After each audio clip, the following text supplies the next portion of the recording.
नमस्कार मित्रों, हम लोग मेघदूतम को पढ़ रहे हैं जो कालिदास कृत खंड काव्य या गीत काव्य है और यह दो भागों में बटा है, पूर्व मेघ और उत्तर मेघ। तो पूर्व मेघ में हम लोगों ने 3 श्लोक को पढ़ा है। आज हम चौथे श्लोक को पढ़ेंगे।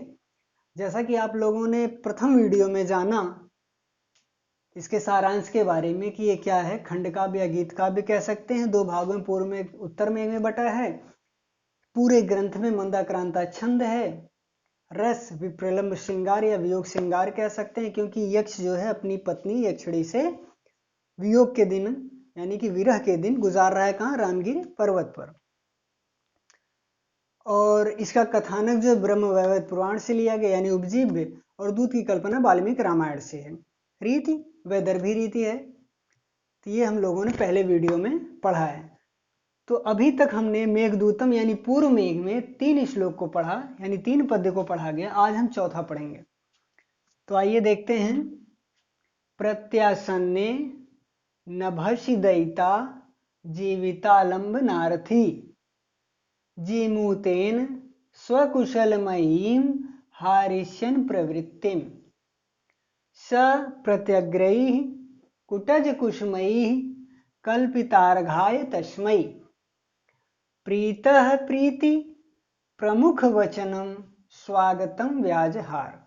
जैसा कि हम प्रत्येक श्लोक में बता रहे हैं कि पूरे ग्रंथ में कौन सा छंद है, मंदाक्रांता छंद। कितने वर्ण होते हैं? 7। प्रत्येक 4, 6 और 7 पर यति होती है। तो प्रत्यासन्ने 1 2 3 4, नभसि दयिता 1 2 3 4 5 6, जीवितालंबनार्थी 1 2 3 4 5 6 7। यानी जब भी हम पढ़ेंगे 4 6 7 पर यति लेंगे। तो पहला श्लोक आपका श्लोक से यही प्रश्न बन सकता है कि प्रस्तुत श्लोक में आपको हो सकता है 1-2 लाइन श्लोक दे दे, पूछ ले किस ग्रंथ से संबंधित है। तो मेघदूतम से, पूर्व मेघ से या उत्तर मेघ से, ऐसे भी पूछ सकता है। या ऐसे पूछ लेगा निम्नलिखित पद्य में छंद है, तो मंदाक्रांता शिखंडी 2-3 और दे देगा विकल्प में, और आपको क्या लगाना रहेगा? मंदाक्रांता। या निम्नलिखित छंद में कितने वर्ण आते हैं? 17। तो प्रत्यासन्ने नभसि दयिता जीवितालंबनार्थी, प्रत्यासन्ने नभसि दयिता जीवितालंबनार्थी जीमूतेन स्वकुशलमयीं हारिष्यन् प्रवृत्तिम् स प्रत्यग्रैः कुटजकुसुमैः कल्पितार्घाय तस्मै प्रीतः प्रीति प्रमुख वचनम स्वागतम व्याजहार। आप किसी भी तरह से इसको गा सकते हैं। खंड काव्य गीत काव्य इसीलिए कि ये गेयात्मक है, यानी इसको हम गा सकते हैं आप किसी भी लय में, लेकिन ये तो आप ध्यान रखें कि 4 6 7 पर होनी चाहिए। तो आइए इसका अनुवाद देखते हैं। आप यहां देख रहे हैं सह प्रत्यग्रैः कुटजकुसुमैः कल्पितार्घाय तस्मै प्रीतः प्रीति प्रमुख वचनम स्वागतम व्याजहार। सह व्याजहार, व्याजहार माने है कहा या बोला। व्यांग ह्री धातु है, लिट लकार प्रथम पुरुष एक वचन का रूप। वह बोला। सह से किसका बोध हो रहा है? यहाँ पर यक्ष, यक्ष के लिए आया है। सह यक्ष व्याजहार, उस यक्ष ने कहा, बोला। क्या बोला? क्या कहा? स्वागतम। सह स्वागतम व्याजहार, वह स्वागत कहा। फिर यहां देखिए प्रीतः लिखा है, तो यह भी प्रथमांत है, यह भी प्रथमांत है। तो प्रीतः जो है इस सह का विशेषण है। तो सह प्रीतः स्वागतम व्याजहार। प्रीतः माने प्रसन्न, सह माने वह प्रसन्न पूर्वक स्वागतम व्याजहार, स्वागत कहा या स्वागत बोला। किससे बोला? मेघ से। आप लोग ये जान रहे हैं कि पहले श्लोक में मेघ यह पढ़ा गया कि रामगिरी पर्वत पर है, दूसरे में पढ़ा गया वो आषाढ़ के प्रथम दिन मेघ को देखता है। और इस श्लोक में हम देखेंगे वह अपने कुशल समाचार को मेघ के द्वारा अपनी पत्नी यक्षिणी तक संदेश पहुंचाना चाहता, अपनी कुशल समाचार। इसके लिए उसने पहले क्या किया, जब मेघ को देखा तो उस मेघ का स्वागत किया या स्वागत कहा फूलों का अर्घ दे करके। तो वही है कि सह प्रीतः, वह प्रसन्न पूर्वक या प्रसन्न होकर, खुश होकर स्वागत कहा। फिर यहां देख रहे हैं प्रीति प्रमुख वचनम, क्या, स्वागतम। स्वागतम का यह विशेषण है, उसका स्वागत कैसा है, प्रीति प्रमुख वचनम, ऐसा वचन जिसमें प्रमुख रूप से क्या हो, प्रीति हो, प्रेम हो, स्नेह हो, यानी स्नेह भरे शब्दों में स्वागत कहा। वह प्रसन्न यक्ष या प्रसन्न पूर्वक यक्ष प्रेम भरे शब्दों में, स्नेह भरे शब्दों में स्वागत कहा। आपसे प्रश्न पूछ सकता है कि प्रेम भरे शब्दों में स्वागत किसने कहा, तो यक्ष ने कहा। किससे कहा, मेघ से कहा, आगे भी मिलेगा। तो यहां तक आपका एक लाइन ये क्लियर हुआ कि सह प्रीतः प्रीति प्रमुख वचनम स्वागतम व्याजहार, वह प्रसन्न पूर्वक, प्रसन्न होकर, कौन, यक्ष, यक्ष प्रीति प्रमुख वचनम, प्रेम भरे शब्दों में, वचनों में स्वागत कहा। फिर यहां देखिए सह प्रत्यग्रह्य कुटज कुसुमयी कल्पितार्घाय तस्मै। सह प्रत्यग्रही, वह यक्ष, प्रत्यग्रही माने होता है नवीन, प्रत्यग्रही जो भी जल्दी आगत हुआ, नया नया आया है, नवीन, ताजे, क्या, कुटज कुसुमयी, कुटज के, कुसुम के द्वारा या पुष्पों के द्वारा। वह यक्ष नवीन कुटज के पुष्पों के द्वारा, फूलों के द्वारा, कल्पितार्घाय, कल्पित अर्घ, यानी कल्पित अर्घ, अर्घ की कल्पना या रचना करके, तस्मै, उस मेघ के लिए क्या किया, प्रीति प्रमुख वचनम स्वागतम व्याजहार, प्रेम भरे शब्दों में स्वागत कहा। यानी सह प्रीतः, वह प्रसन्न यक्ष, प्रीता किसके लिए है, सह के लिए, सह से किसका बोध हुआ, यक्ष का, प्रीतः का यक्ष, यह भी यक्ष के लिए आया था। तो सह प्रीतः, वह प्रसन्न यक्ष, प्रत्यग्रह्य कुटज कुसुमयी कल्पितार्घाय तस्मै प्रीति प्रमुख वचनम स्वागतम व्याजहार, वह प्रसन्न यक्ष, यानी वह प्रसन्न पूर्वक नवीन या ताजे कुटज के पुष्पों के द्वारा कल्पित अर्घ, काल्पनिक अर्घ की रचना करके, तस्मै, उस मेघ के लिए, प्रीति प्रमुख वचनम, प्रीति है ऐसे वचन में, स्वागतम व्याजहार, स्वागत बोला या स्वागत कहा। आप देखेंगे इसमें चतुर्थी कल्पितार्घाय तस्मै, तो किसके लिए अर्घ की रचना की, उस मेघ के लिए, तस्मै के लिए। तो तस्मै का विशेषण है क्या, कल्पितार्घाय। और कुटज कुसुमयी कैसे हैं, नवीन है, ताजे हैं। तो प्रत्यग्रही किसका विशेषण है, कुटज कुसुमयी का, और कल्पितार्घाय किसका विशेषण है, तस्मयी का।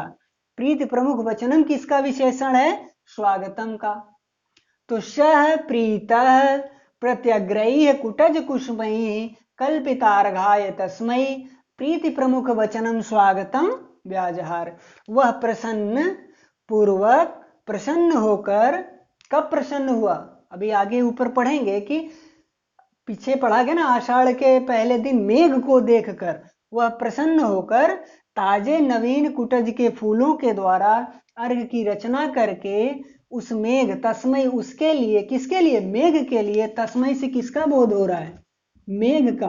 तस्मै किसके लिए है, मेघ के लिए, उसके लिए प्रीति प्रमुख वचनम स्वागतम व्याजहार, प्रेम भरे शब्दों में, यानी उसके वचन कैसे हैं, प्रमुख रूप से जिसमें प्रीति है, स्नेह है, प्रेम है, प्यार है, ऐसे वचनों से स्वागत कहा। ऊपर की लाइन देखिए, प्रत्यासन्ने नभसि दयिता जीवितालंबनार्थी जीमूतेन स्वकुशलमयीम हारिष्यन प्रवृत्तिम। तो प्रत्यासन्ने नभसि, नभसि माने, नभस क्या है, किसके लिए आया है, श्रावण मास के लिए। तो नभसी श्रावण मास के प्रत्यासन्य अत्यंत समीप, अत्यंत नजदीक आने पर दयिता जीविता लंबनार्थी, दयिता माने प्रेमिका, पत्नी, यक्षिणी, कांता, दयिता आया उसके लिए।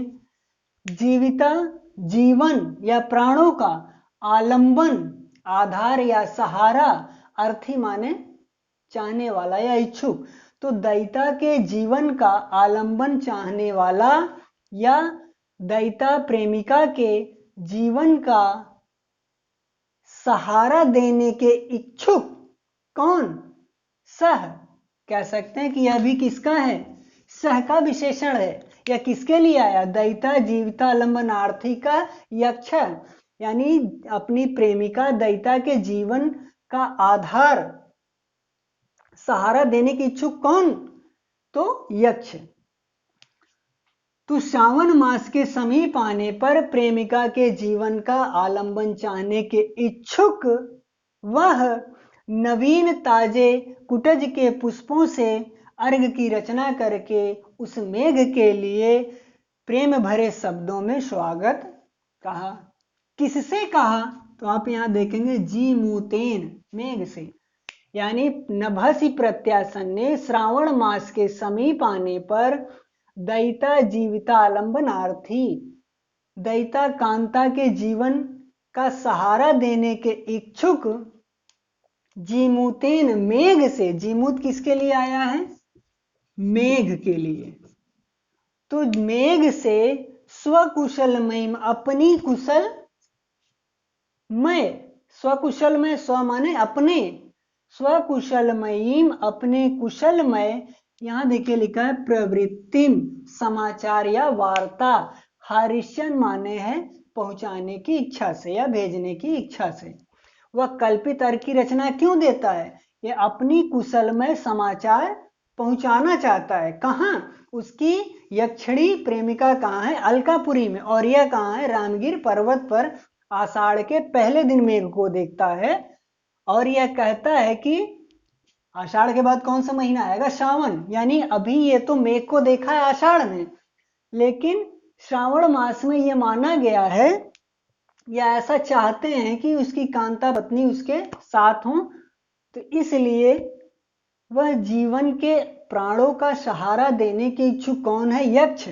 वह यक्ष श्रावण मास के समीप आने पर जीमूतेन, उस मेघ के द्वारा स्वकुशलमयीम, अपनी कुशलमय, प्रवृत्तिम, समाचार या वार्ता, हारिष्यन पहुंचाने की इच्छा से प्रत्यग्रही कुटज कुसुमयी, नवीन कुटज के पुष्पों के द्वारा कल्पितार्घाय तस्मय, कल्पित अर्घ की रचना करके तस्मय, उस मेघ के लिए प्रीति प्रमुख वचनम स्वागतम व्याजहार, प्रेम भरे शब्दों में या वचनों में स्वागतम व्याजहार, स्वागत कहा।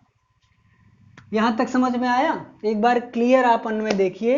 नभसी प्रत्यासन्ने दयिता जीविता आलंबनार्थी कह सह जीव सह प्रीतः जीमूतेन स्वकुशलमयी प्रवृत्तिम हारेष्यन प्रत्यग्रही कुटज कुसुमयी कल्पितार्घाय तस्मयी प्रीति प्रमुख वचनम स्वागतम व्याजहार। यानी कि श्रावण मास के समीप आ जाने पर या समीप आने पर क्या है? प्रिया के प्राणों का, जीवन का सहारा देने के इच्छुक कौन? वह यक्ष जीमूतेन, उस मेघ के द्वारा स्वकुशलमयीम प्रवृत्तिम हारिष्यन, अपनी कुशलमय वार्ता समाचार पहुंचाने की इच्छा से वह प्रीता, वह प्रसन्न पूर्वक नवीन कुटज कुसुमयी, यानी प्रत्यग्रही कुटज कुसुमयी, नवीन कुटज के पुष्पों के द्वारा कल्पितार्घाय, कल्पित अर्घ की रचना करके उसके लिए, यानी उस मेघ के लिए प्रेम भरे शब्दों में या वचनों में स्वागत कहा। अब इससे बनने वाले आप प्रश्न देखिए। प्रश्न ऐसा बन सकता है कि स्वागत के वचन कौन कहा या कौन बोला, यानी कि सह स्वागतम व्याजहार, वह स्वागत बोला या कहा किसने? तो सह किसके लिए आया? यक्षा के लिए, यक्ष के लिए। तो आपको विकल्प दे देगा, प्रश्न पूछेगा स्वागत के वचन किसने कहा? यक्ष, मेघ, कुबेर या इनमें से कोई नहीं। तो कौन सा हो जाएगा? स्वागत के वचन किसने कहा? यक्ष ने। स्वागत के वचन किसके लिए कहा? किसको कहा? तो जीमूत के लिए, यानी मेघ के लिए। ये प्रश्न हो सकता है। किस वचन से स्वागत किया?